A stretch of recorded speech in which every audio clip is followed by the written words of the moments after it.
Buenas noches, ¿cómo están todos? Gracias por unirse, ya estamos buena cantidad de participantes. Vamos a aumentar un poquito el volumen, espero que se pueda ver mi pantalla de forma completa. Y bueno, estamos casi 10:10, es buen momento para comenzar y recordar lo que estábamos viendo el día de ayer. Para no olvidarse, estábamos revisando todo lo que es la parte de farmacodinamia.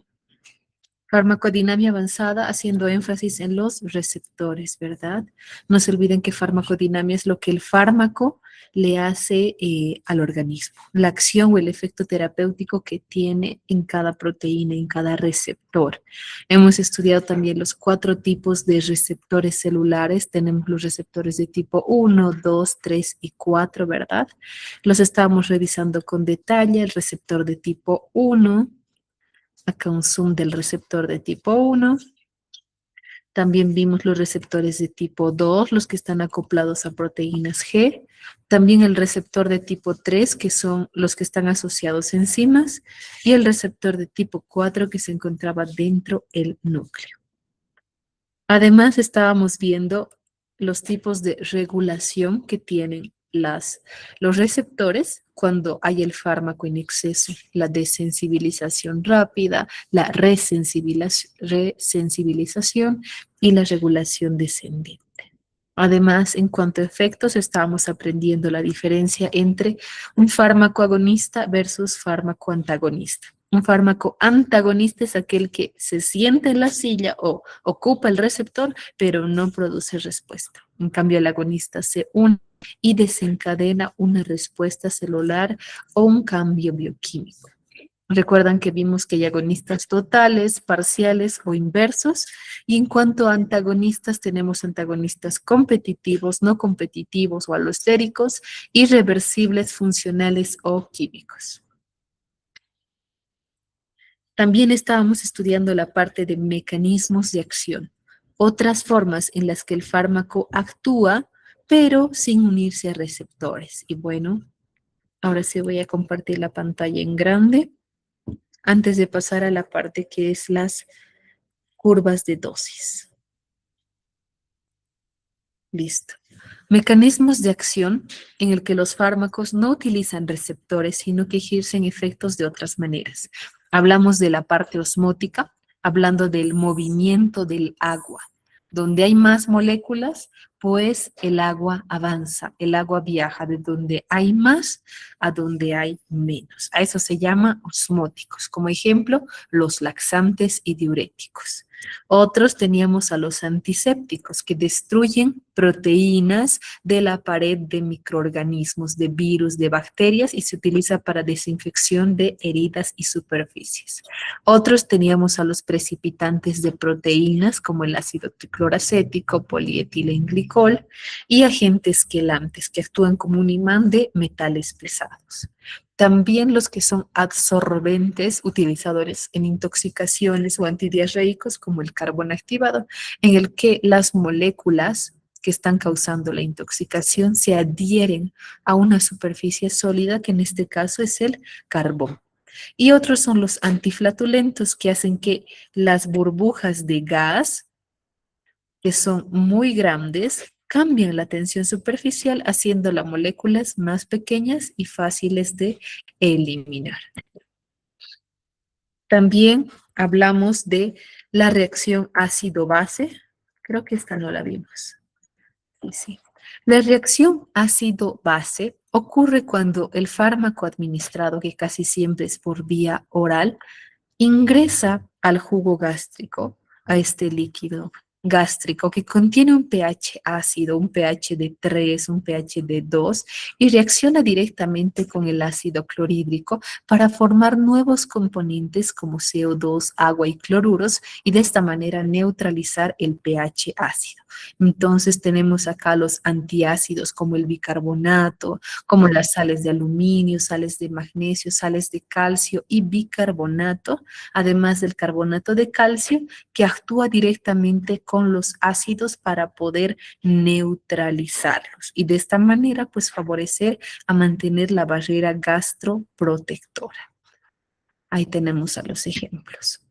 Ahora vamos a hablar un poquito de las curvas, dosis, respuestas y de conceptos interesantes que vale la pena mencionarlos, estudiarlos, pero por sobre todo entenderlos. ¿A qué se refiere dosis, respuesta? Pues este gráfico que ven acá nos sirve para relacionar en esta línea, en el eje X, la dosis administrada, comparando con la respuesta o el efecto obtenido. Por ejemplo, acá tenemos, acá en línea, que es la dosis umbral. Es la dosis mínima para que empiece a ocurrir el efecto. Hay personas que, como ven en este puntito, son hipersensibles, donde apenas damos una pequeña dosificación, ya hay un efecto. Entonces, a estas personas que se encuentran dentro de esta área de la curva se las llama hipersensibles. Con pequeñas dosis tienen ya respuesta terapéutica. Acá, en esta línea, como ven, dice DE50, es la dosis efectiva media, por eso 50, no el 100%. Es la mitad de la dosis que se requiere para producir el 50% del efecto esperado. 50-50, los dos están unidos. Y toda esta curva es la pendiente en la que el paciente puede responder de manera adecuada a un fármaco. Dentro de esta área de la curva hay un efecto terapéutico y entonces se encuentra la mayoría de las personas. Por encima de esta medida que incrementamos la dosis, pues ya nos salimos de la efectividad y si avanzamos más podemos llegar a la dosis tóxica cuando llegamos a lo más alto. Entonces, hay personas que requieren no la dosis media, a veces necesitan un poco más y se las llama personas resistentes, cuyo metabolismo es tan rápido que eliminan el fármaco y no producen la respuesta esperada a menos que yo suba la dosis para alcanzar el 100% de respuesta. Y bueno, esta área de la curva, estos puntos máximos se llaman efecto máximo alcanzado. Acá tenemos otro gráfico que nuevamente amplifica lo que estaba explicándoles. En el eje X tenemos la dosis y en el eje Y tenemos la respuesta en porcentajes. Tenemos que tomar como puntos de referencia el 50% de respuesta y también el 100% de respuesta. Entonces, la dosis efectiva media, como ven acá, es cuánto de dosis necesita este medicamento para producir el 50% del efecto. A esto se le llama potencia. Eso es la definición de potencia. ¿Cuánto de dosis necesito del fármaco para producir la mitad de la respuesta total del fármaco? Entonces, acá en color verde son las personas hipersensibles y todo lo que está aquí en rojo, pues son las personas que responden dentro de la pendiente. Puedes tener una dosis menor, dosis media, un poquito mayor y el paciente va a tener los resultados esperados. Acá en amarillo vemos directamente el efecto máximo. Para llegar al 100, ¿cuánto de dosis necesito? ¿Cuánto es el efecto máximo de este medicamento? Y entonces todo lo que es desde la dosis mínima hasta la dosis máxima se denomina eficacia. La eficacia es esa capacidad del fármaco de producir la respuesta terapéutica, la respuesta o los cambios a nivel celular, a nivel bioquímico. Acá tenemos una curva que es el índice terapéutico, en el que relaciona dosis efectiva versus la dosis tóxica. Aquí arriba, esta es la zona de la dosis. Otra vez, el eje X es dosis y el eje Y es efecto, el efecto terapéutico, pero más arriba tenemos otra área que es la toxicidad y más arriba la muerte o dosis letales. Entonces, miren, cuando tenemos un fármaco y vamos incrementando la dosis de pequeño, dosis pequeñas, voy subiendo, voy subiendo, voy subiendo, pues lo que busco es generar el 50% del efecto. Entonces, para llegar yo al 50%, tengo mi dosis efectiva media. Entonces, dentro de esta área yo me encuentro en la parte segura. Todo esto se llama seguridad del medicamento. ¿Cuánto puedo yo incrementar la dosis para que haya un efecto máximo, pero sin pasarnos a la toxicidad, porque después de cierto porcentaje, después de cierta cantidad de medicamento, aunque sea un paracetamol, puede producir toxicidad. Y si sigo subiendo la dosis, sigo incrementando, podemos llegar a una dosis letal, en el que puede ocurrir, por ejemplo, una intoxicación hepática fulminante o aguda. Entonces tenemos que vigilar bastante bien eso y bueno, evitar dosis muy altas. Entonces, acá hablamos de términos como de potencia, seguridad, efectividad de el medicamento. Nuevamente, aquí tenemos la dosis efectiva media, cuánto de dosis necesito para producir el 50% de respuesta. En un lado de la curva tenemos personas hipersensibles y en el otro personas resistentes, que requieren sí o sí que suba la dosis para alcanzar este efecto esperado, o incluso aunque suba la dosis, este paciente no responde de la misma manera y puede deberse a los mecanismos de regulación, como hablábamos a un principio. Entonces, aquí tenemos nuevamente lo que es eficacia, eficacia máxima y potencia. No se olviden que si tienen alguna duda, pregunta, consulta o algo que no comprendan, no duden en hacer sus preguntas en el chat, ya que vamos a responderla antes de pasar al siguiente acápite. Entonces, eficacia. También podríamos definirlo como los efectos terapéuticos que proporciona un fármaco, expresando esa capacidad de activar un receptor, pero no solo unirse y activarlo, sino generar una respuesta celular. Entonces, aquí vemos nuevamente todo lo que ocurre en el eje Y, todo lo que va hacia arriba es la eficacia. Acá en colorcitos vemos diferentes tipos de fármaco, por ejemplo. En verde tenemos un fármaco que no es muy eficaz, miren, no sube hacia arriba, no da una buena respuesta. Acá en negro vemos otro fármaco cuya eficacia sí es buena, llega hasta la mitad, es una eficacia media. Y también tenemos lo que es, aquí miren, un fármaco B que tiene ya una eficacia mucho mayor, casi al 75%, y un fármaco A que es mucho más efectivo y alcanza el 100% de la respuesta. Y estamos hablando de la misma dosis. Entonces, eficacia es esa capacidad de un fármaco a cierta dosis de generar la respuesta celular. Entonces, no se olviden, todo lo que ocurre en el eje Y, hablamos de eficacia. Cada fármaco puede tener distinta eficacia. E inclusive dentro de un mismo grupo farmacológico hay fármacos que son más eficaces versus otros. Por ejemplo, en los AINES hay fármacos que tienen mayor eficacia antiinflamatoria, otros que tienen mayor eficacia antipirética, otros más son anticoagulantes. Entonces, dentro de un mismo grupo puede tener cierta afinidad por receptores y de esta manera incrementa su eficacia. Eficacia máxima se denomina a esa respuesta, como en el fármaco A que ven acá en curva roja, es la máxima respuesta celular que puede provocar un fármaco a una dosis determinada, produciendo el efecto terapéutico deseado y sin salirse hacia el margen tóxico, hacia el margen donde existen efectos adversos que pueden ser nocivos para la salud. También hablamos de potencia, ya lo estábamos revisando en las gráficas anteriores, pero podríamos hablar de potencia en todo lo que es el eje X. Es la capacidad que tiene un fármaco para producir una respuesta máxima, pero con la menor dosis. Si un fármaco es potente, pues tiene buen margen de seguridad, ya que yo necesito pequeñas dosis para producir buenas respuestas. Entonces, la concentración del fármaco que me produce un 50% del efecto máximo.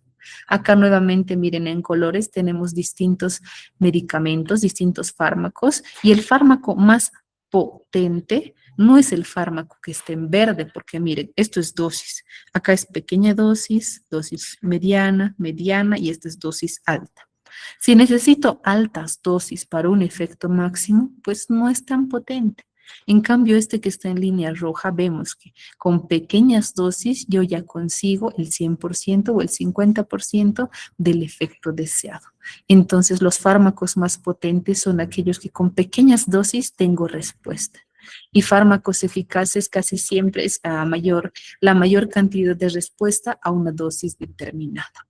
Estos dos términos nos sirven para entender la seguridad de un medicamento. ¿Por qué es que existe, digamos, un límite para la cantidad de ibuprofeno, un límite para la cantidad de paracetamol, de warfarina, de aspirina que se debe tomar? Es justamente velando este tipo de factores, que tu fármaco sea eficaz, tenga potencia, sea seguro y evitar justamente pasarnos a la otra curva que veíamos acá.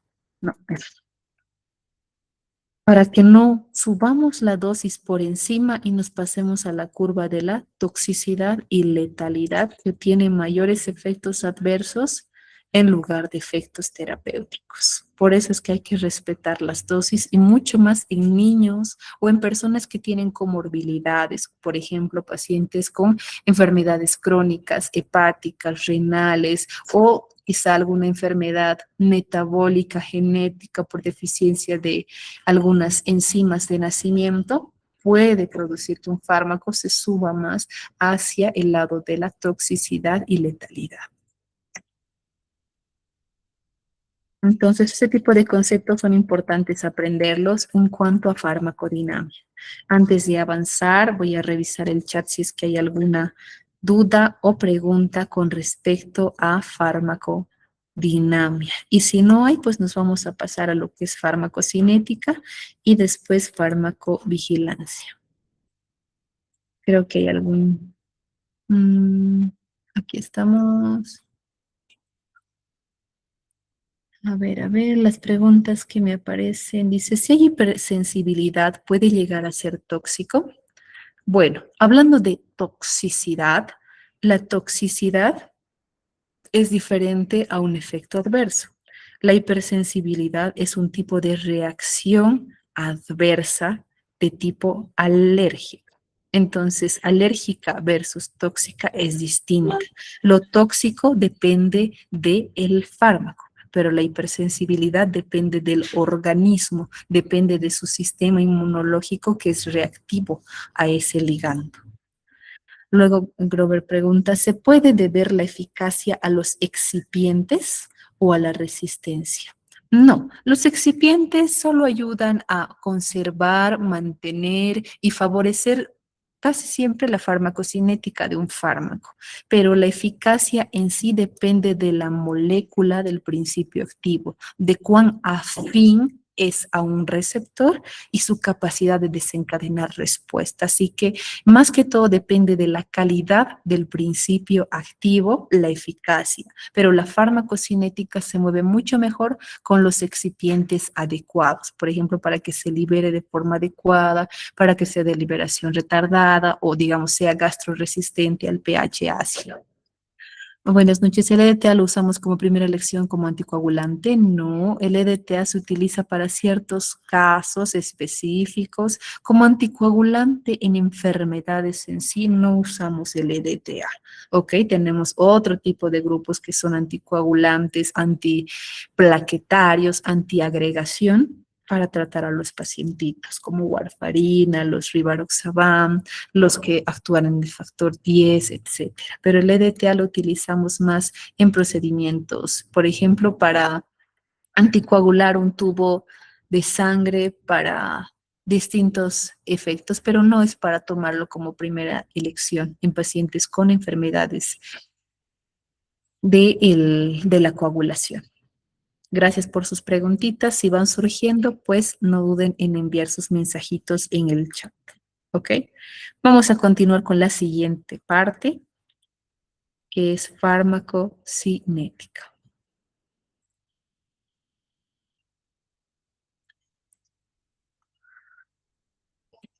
Farmacocinética avanzada. Entonces, como veíamos un principio, y siguiendo este cuento o este relato que va en secuencia de lo que ocurre en un fármaco una vez que se lo administra, pues es la farmacocinética. Es lo que el organismo le hace al fármaco. Todos esos cambios que va sufriendo la molécula a medida que atraviesa todas las barreras, todos los órganos y tejidos de nuestro organismo. Los principales 4 pasos son la absorción, la distribución y transporte, su metabolismo y biotransformación, y posteriormente la eliminación y excreción. Esta imagen nos va a ayudar a entenderlo un poquito más. Tenemos acá, por este lado, la vía de administración. Un fármaco puede administrarse por vía parenteral, por vía oral, por vía tópica, etcétera. Vamos a estudiar más adelante las otras vías de administración. Una vez que este fármaco se administra, debe liberarse en el sitio aplicado. Una vez que se libera, tiene que absorberse. Y ese proceso de absorción es que el medicamento desde esta zona pueda llegar al torrente sanguíneo. Si es parenteral, por ejemplo, endovenosa, pues directamente entra al plasma sanguíneo. Pero si es por vía oral, tiene que pasar toda la barrera gástrica, tiene que pasar por el hígado para poder llegar a la circulación sistémica. Una vez que este fármaco llega al plasma, a la sangre, pues va a viajar y este proceso se llama distribución y transporte.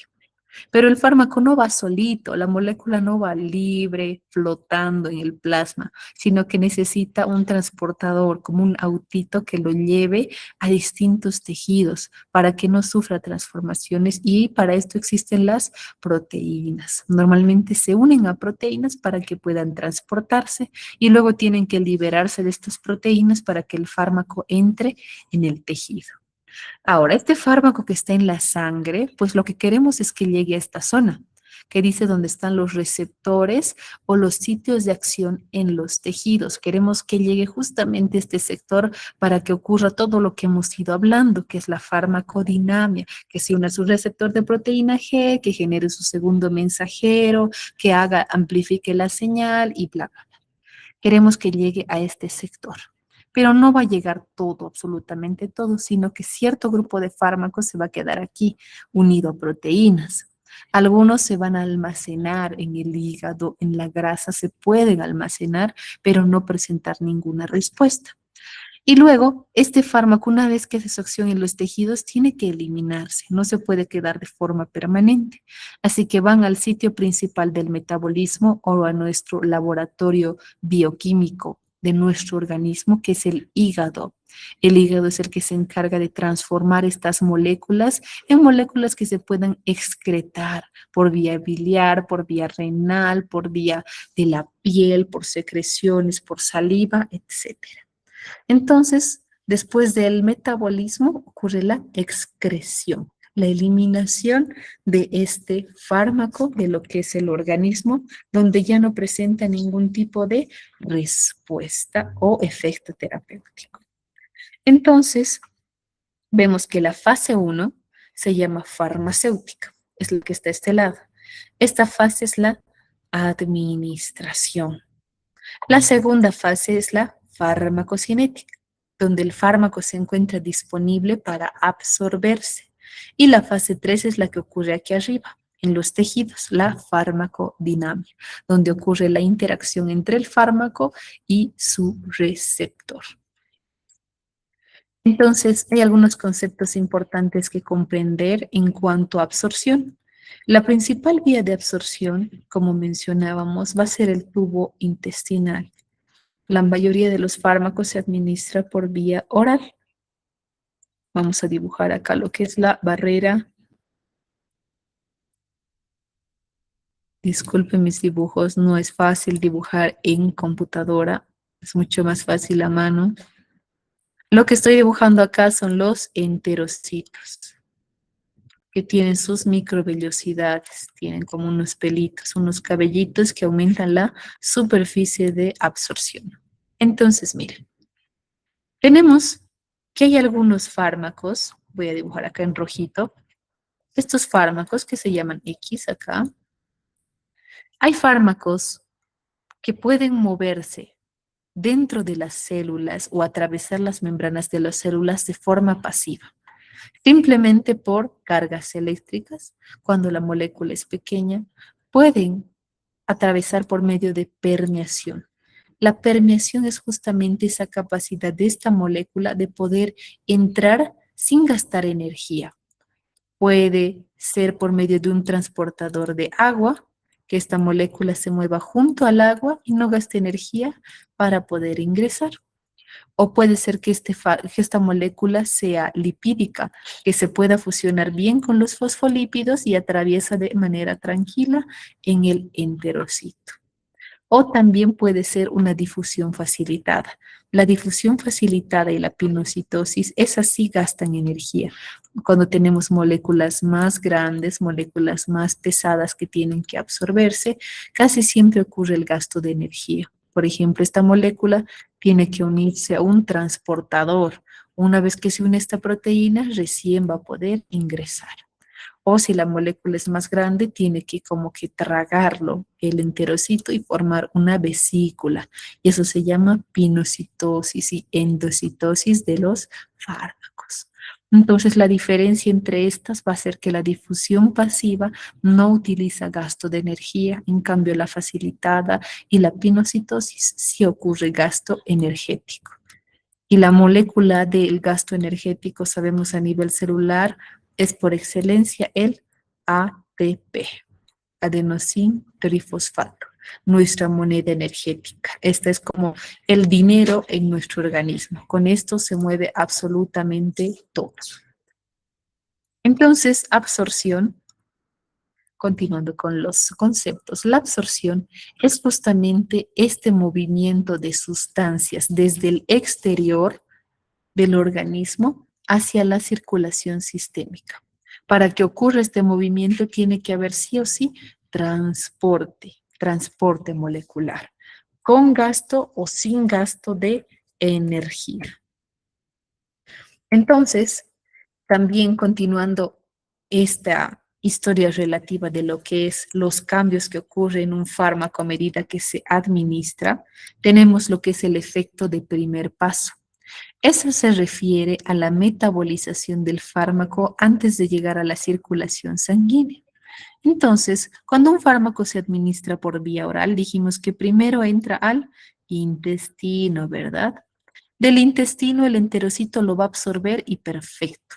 Pero toda la sangre que está irrigando el tubo intestinal tiene que migrar por la vena porta hacia el laboratorio del organismo, que es el hígado. Disculpen mis dibujos. Lo primero que hace antes de llegar a todo el organismo ese fármaco va a ser ir al hígado. Entonces, miren, tenemos acá el fármaco, la molécula se absorbe y viaja por la vena porta. Esta vena porta llega al hígado y bueno, en el hígado sufre un efecto de primer paso. ¿Qué significa? Que antes de llegar a su receptor, pues ya sufre un cambio. El hígado, por medio de sus enzimas que contiene, puede neutralizarlo, puede activarlo o inactivar este fármaco. Y es dependiente al flujo sanguíneo del hígado. Otro concepto importante también es la biodisponibilidad. Se habla de biodisponibilidad, acá vamos a dibujar, una vez que del hígado sale, va a llegar a la vena cava superior, corazón y de ahí hacia todo el organismo. Entonces, una vez que ese fármaco está circulando en la sangre, este es un vaso sanguíneo, tenemos un vaso sanguíneo, y acá tenemos la célula donde quiero trabajar. Tengo una célula, acá hay otra célula, otras células. Estas células tienen sus receptores, tengo sus receptores que están esperando a su ligando para poder activarse. ¿Listo? Entonces, se habla de biodisponibilidad. Vamos a hacer con verde. Miren, aquí tenemos la molécula, acá tenemos el fármaco. Entonces, biodisponibilidad es esa porción del fármaco que va a llegar a la sangre, pero sin sufrir cambios químicos que alteren su acción en los receptores. Entonces, este fármaco que ha logrado llegar o vencer, por ejemplo, el efecto de primer paso o por sus moléculas no tiene efecto de primer paso, llega al corazón y se bombea hacia todo el organismo, pues este fármaco va a tener buena biodisponibilidad. Pero para ser biodisponible no tiene que estar unido a proteínas, tiene que ser fármaco libre, porque este fármaco libre va a poder salir de la sangre por medio de las uniones endoteliales y de esta manera tener un efecto, va a poder unirse a sus receptores y desencadenar esa respuesta terapéutica. Entonces, dentro de un mismo grupo farmacológico puede haber distintos tipos de fármacos, distintos tipos de medicamentos que tengan más o menos biodisponibilidad. También hablamos de volumen de distribución y vida media plasmática.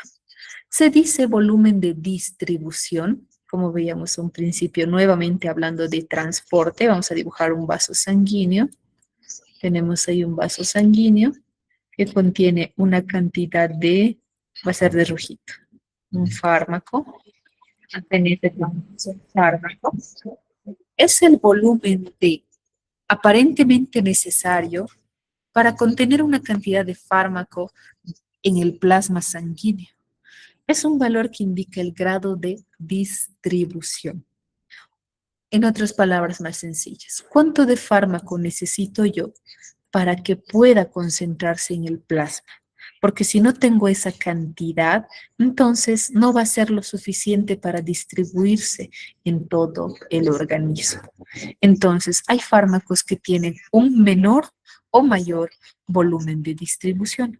Hay algunos fármacos que se acumulan más en el plasma, que ejercen su efecto estando en la sangre. Cuando la sangre está en movimiento, pues este fármaco tiene afinidad para quedarse ahí. En cambio, hay otros que tienen mayor afinidad o acumulación en los tejidos. Hay fármacos que prefieren salirse y acumularse en tejidos. Y es por eso que se opta este tipo de fármacos, por ejemplo, para utilizarlos en dolores musculares, dolores articulares, etcétera. En cambio, los que actúen por la sangre van a tener otro tipo de indicación terapéutica. Entonces, volumen de distribución es justamente eso, el grado de distribución de un fármaco y su acumulación si es en la sangre o si es en los tejidos para que tengan su efecto de acción. La vida media plasmática. Otra vez tenemos que dibujar un vaso sanguíneo. La vida media. Ese es un término que siempre se escucha, siempre. ¿Qué es la vida media plasmática? Tengo que dibujar para eso un vaso sanguíneo y también un riñón. Un riñón. Entonces, acá tenemos un fármaco que va a ser de color lila. Tenemos un fármaco que se encuentra acá en el plasma.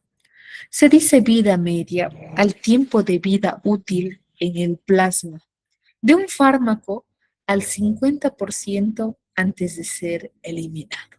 Es decir, cuánto del 50% de fármaco y por cuánto tiempo queda libre, queda de utilidad, queda bioquímicamente activo en el plasma antes de ser eliminado por vía renal o por vía hepática, porque la eliminación puede ser también hepática y excretarlo por vía biliar, pero el tiempo que este fármaco permanece sin alteración en el plasma, está circulando y generando esa respuesta terapéutica al 50%, eso es vida media.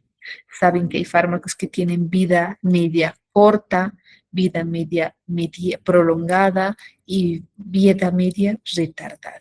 Eso es muy útil e importante para distintas patologías poder trabajarlo de esta manera. Si tiene vida media larga, entonces le daré cada 24 horas o cada 12 horas.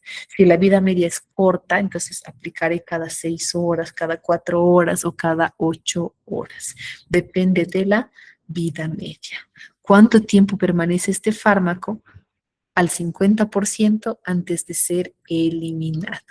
Por eso media, al 50%.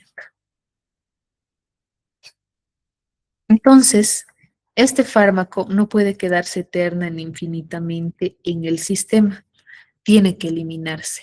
Todo fármaco que ingresa tiene que hacer su efecto y chao, tiene que irse. Entonces, hay un término que es clearance o aclaramiento sistémico. Es justamente el volumen de plasma que es aclarado o limpiado de un fármaco en una unidad de tiempo. Entonces acá tenemos, miren, tenemos un vaso sanguíneo, tenemos un riñón que se encarga de la limpieza y el clearance sistémico es cuánto de plasma tiene que pasar por el riñón para que salga aclarado, para que salga libre de ese fármaco. Entonces, este clearance sistémico mide justamente la cantidad de fármaco eliminado por la circulación, que es resultado del metabolismo en los riñones, como en el dibujo, o en el hígado o con otras enzimas. La suma de todas las depuraciones químicas de forma interna en el organismo es lo que equivale a la depuración sistémica. Entonces es la suma de lo que hace el hígado, la suma de lo que hace el riñón, de lo que hace la piel, de lo que hacen las enzimas de la saliva, las enzimas gástricas, etcétera. La suma de todos estos procesos van a aclarar el plasma sanguíneo o van a poder eliminarlo en una unidad de tiempo. Hepático. Aquí justo estoy con lila, vamos a dibujar un hígado. Se dice aclaramiento o clearance hepático. ¿Dónde está?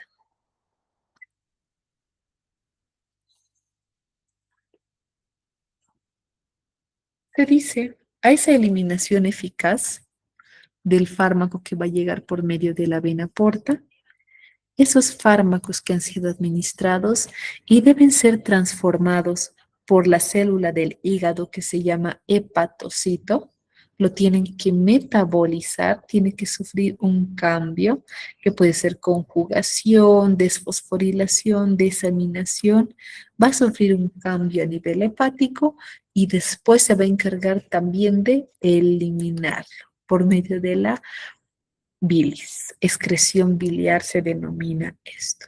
Entonces depende, por tanto, la concentración del fármaco que sale será baja y su eliminación va a depender mucho del flujo sanguíneo. Y si no hay alguna alteración o enfermedad de base dentro de los hepatocitos.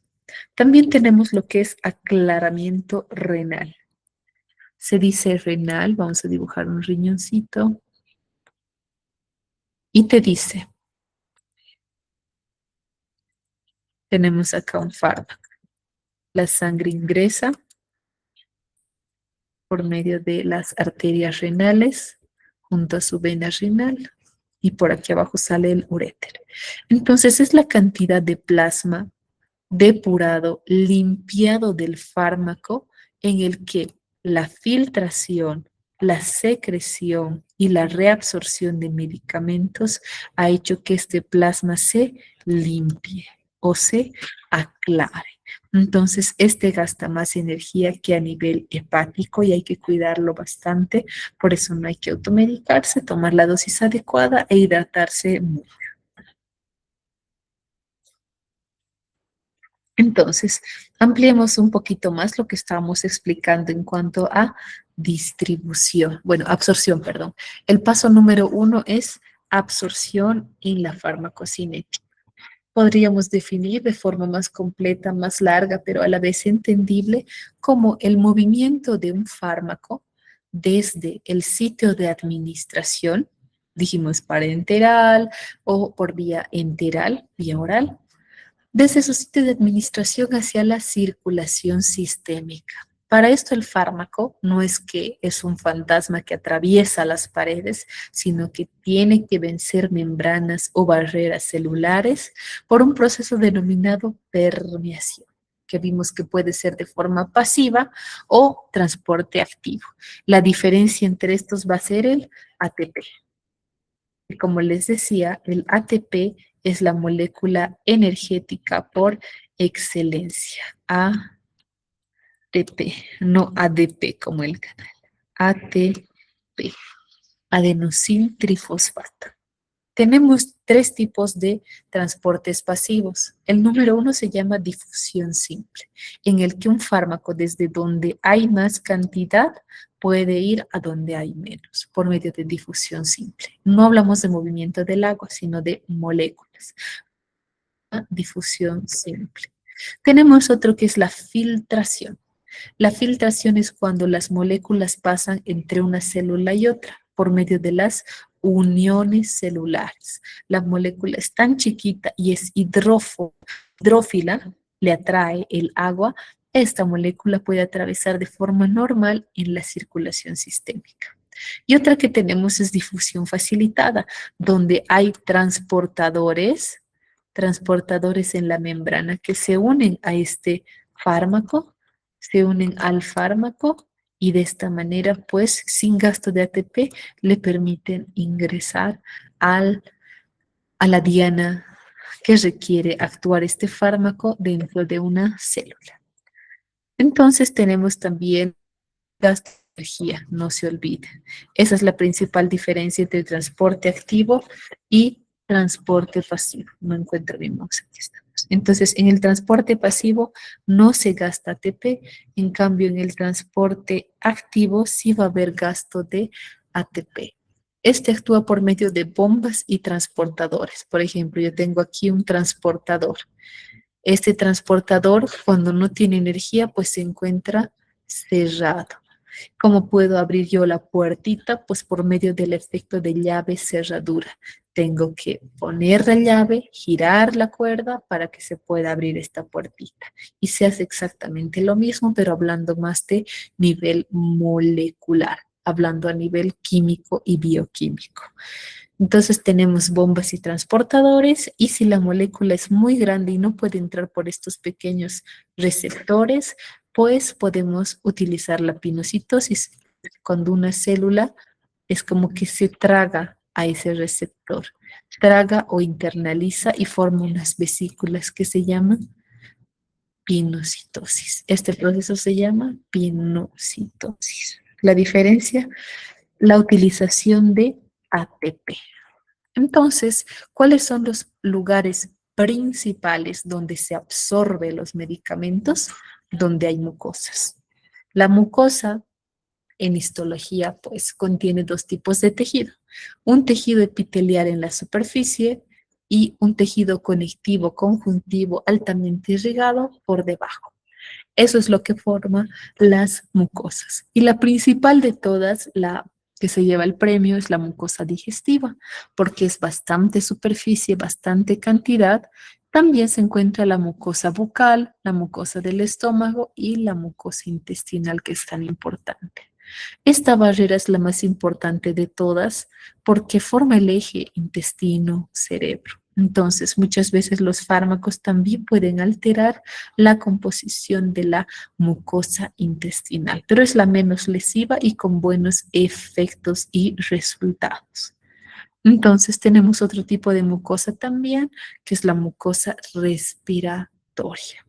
En esta temporada sabemos que hay muchos que están enfermos, están con gripe y con solo hablar, saludarnos o estornudar ya hay posibilidad de contagio. Si ese contagio se suma que tu cuerpo no está bien alimentado, no está bien descansado ni nutrido, pues de peor manera se va a congestionar. Entonces la mucosa nasal y el epitelio alveolar también son superficies donde se puede absorber. En tercer lugar tenemos la mucosa genitourinaria. Esta mucosa puede ser mucosa vaginal o mucosa uretral. También se pueden administrar ciertos medicamentos de uso tópico, de uso hormonal directamente en estas áreas para obtener mejores respuestas o una respuesta terapéutica adecuada. También tenemos la absorción por piel, que es por vía transdérmica. Y por último, la más importante, que entra el 100% de biodisponibilidad de un fármaco, la absorción por vía paraenteral.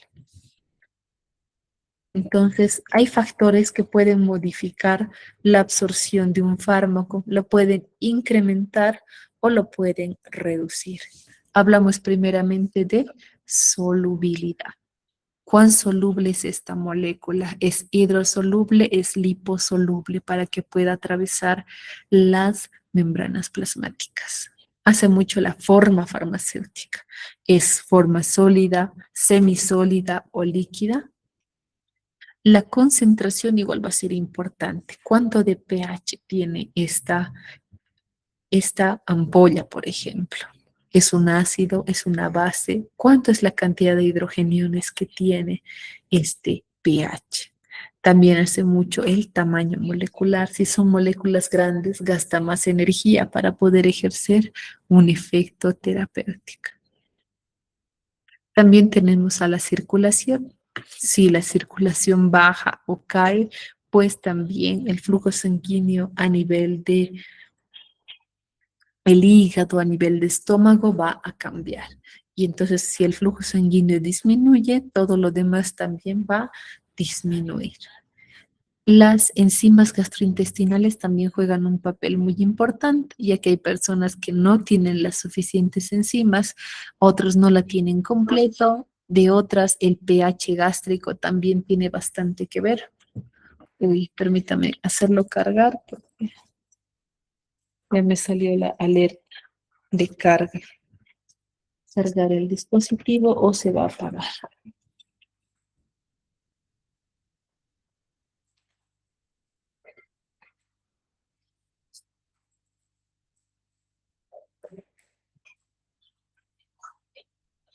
Ahora sí, ya se encuentra cargando la computadora. Y por último, el área de superficie. Las mucosas que hemos mencionado, la más grande, la de mayor cantidad es la mucosa digestiva y la absorción por piel. Esas dos son las que tienen mayor área que pueda absorber el fármaco. Mucosa digestiva, la respiratoria y luego la piel. Bueno, nos vamos a quedar en absorción. El lunes, hoy es viernes. El día martes, perdón, vamos a terminar la parte de farmacocinética, luego vamos a avanzar la parte de toxicología y vamos a entrar ya en materia de lo que son los grupos farmacológicos más frecuentes. Ahora sí vamos a entrar en tiempo de preguntas. Si hay alguna pregunta, vamos a revisar y actualizar el chat. Por lo visto, ¿no? ¿Alguien tiene alguna duda, pregunta con respecto a farmacocinética o todo ha quedado bastante claro? Si quedó claro, pueden enviar sus deditos arriba, pueden enviar su like de que todo ha quedado claro o si no, yo les hago preguntas a ustedes.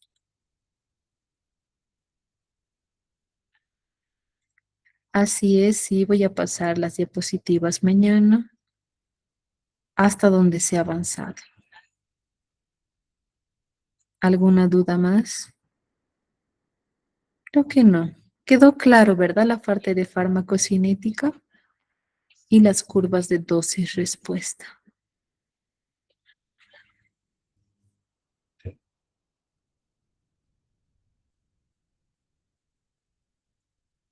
Sí, va a haber también ronda de preguntas, pero una vez que terminemos farmacocinética y toxicología, ahí les voy a enviar un cuestionario de retroalimentación que les va a servir para prepararse para el examen. El examen no va a ser complicado ni difícil, todo es en base a lo que hemos ido avanzando día tras día. ¿Listo? Entonces sigan estudiando en casita también, pueden estudiar sus libros para que puedan enriquecer su conocimiento. ¿Listo? Creo que no hay ninguna duda más. Pues vamos a cerrar la clase de hoy. Vamos a dejar de compartir. Entonces, no se olviden, nos hemos quedado en el paso de la absorción en cuanto a farmacocinética. También algunos videos les voy a enviar para que puedan ampliar un poquito más. Farmacocinética es más fácil y más bonito de comprender que farmacodinamia. Si ya han entendido farmacodinamia, pues no les va a costar nada comprender lo que es farmacocinética. Entonces, que tengan todos un buen fin de semana, un buen descanso y nos escucharíamos directamente el día martes. ¿Listo? Hasta luego. Voy a cortar la grabación.